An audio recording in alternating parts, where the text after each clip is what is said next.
Okay, as you can see, the ROD is almost cleaned up. Only a few little things to do, and then I could start actually doing things to it.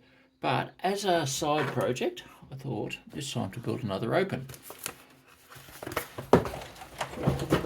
Okay, throw the wagon at the cat. I managed to acquire a bunch of 43:1 models white metal wagons from David Parkinson.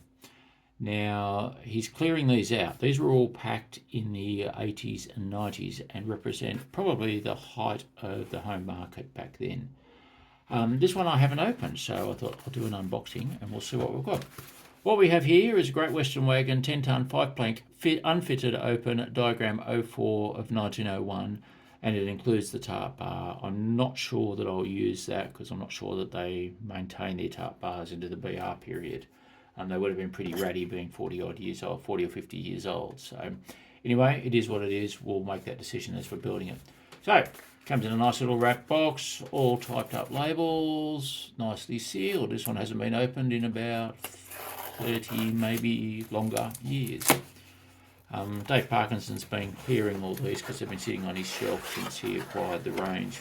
I'm not sure when he did, but okay, so we have one little box of goodies. We have a set of instructions. Wrapped in the instructions is a very light piece of planked card for the floor.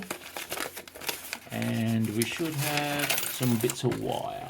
There we go. A couple of bits of wire, a bit of nickel silver. That's all for the tarp bar. The instructions, fairly comprehensive. These are generic instructions that apply to a whole range of Great Western wagons. It covers diagram 2, 3, 4, 5 and 21. There's some references, some general instructions, and away we go. And then somewhere along here there will be some colour notes. He usually puts number series, number ranges in, but that varies. He does refer to some books that were available back in the 80s and 90s, a lot of OPC productions. So if you've got access to those, go for it. And away you go. On the backs, just general layout of livery, covering Great Western, more Great Westerns, pre-1937, post-1937. There may even, that's 1904, 1904 to 23, 1904 to 36, 23, post-grouping period, early pre-war and post-war, and down the bottom is some BR. So there we go. Anyway, what have we got? We have the little bag of drawing pins. These are the cheap and nasty buffers. I don't use those, although I may use the links. A little bag here which contains the tarpaulin loops and what have you. A couple of staples, I assume, for fixing. We'll check the instructions. Have a bag of goodies. This one has separate white metal axle boxes and axle guards. I believe this one was fitted with churchwood brake gear, so that could be an interesting challenge. So I've got door bangers, axle boxes, skinny buffers, which is buffer shanks, which is a nice change. I'll show you when I get to build it how I do that. I've discovered a very good use for a dividing head.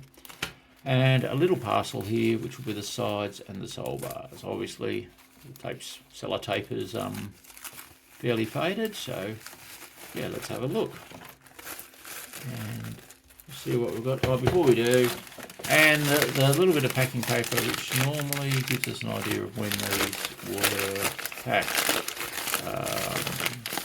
Okay, so what do we got? Preview of the week for family entertainment. This one was packed in 1991. Well, the magazine was printed. It's last week of April in 1991. So we'll get rid of that. That's rubbish. Okay, nicely packed in tissue paper. We have two beautifully cast sides. I hope that's focusing. I can't really tell. This one being a 5-packer. Couple of sides with the sole bars. Now, he generally made these kits with generics, so I'd have to work out which of these hangers I keep. I may keep all of them. We have to remove some. That was very much so the case with a lot of the LNER ones. The LNER brake gear, vacuum brake gear, using 2 V hangers, and the centre one would go, and then others used Morton's. So there we go. That's what we get in one of these. Sounds like a lot of fun. I will be replacing the buffers.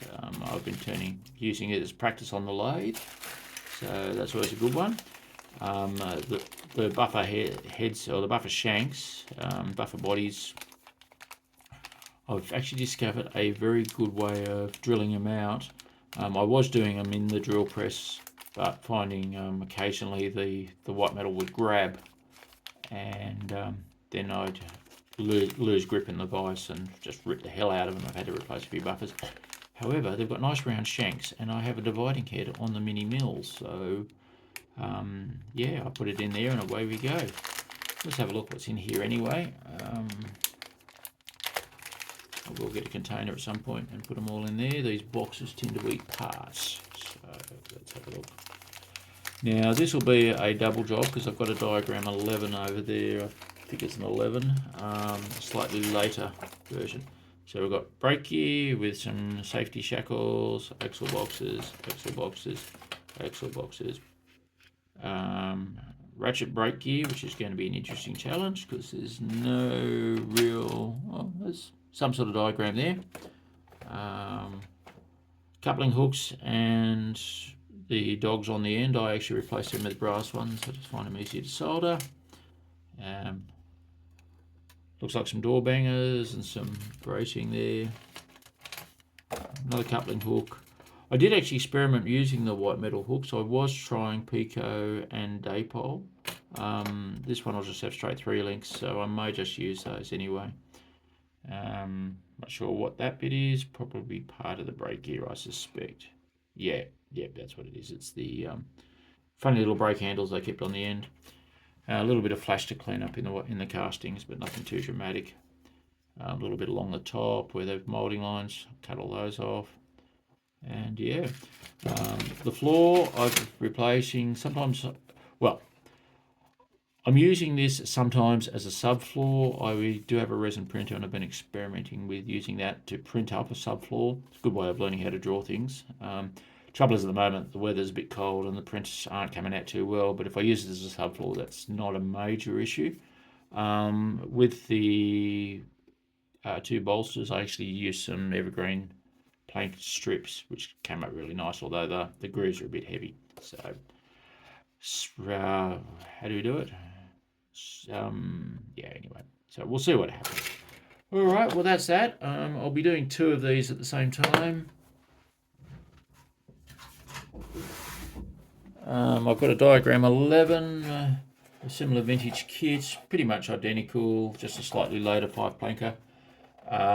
I'm tempted with the livery in these to do a very worn out, slightly replaced post-war Great Western livery, so lots of wood planking. I've got some Great Western grey there with BR, and then just patches on it where the Great Western would have been. Just painting that over, making out that they've been, a fitter's come along with a can of black paint and renumbered them BR. But that's the theory. I'm thinking at the moment, certainly by the early 50s, these would have been in a pretty bad way, neglected.